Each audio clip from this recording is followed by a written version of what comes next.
அவனிடனிலே பிறந்து மதலையெனவே தவழ்ந்து அழகு பெறவே நடந்து இளைஞனாய் அவனிடனிலே பிறந்து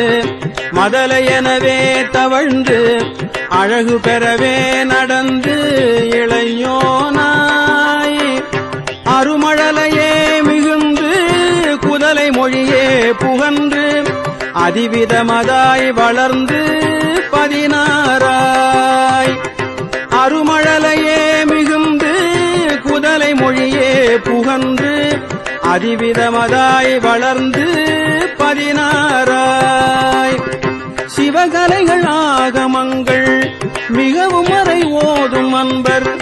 திருவடிகளே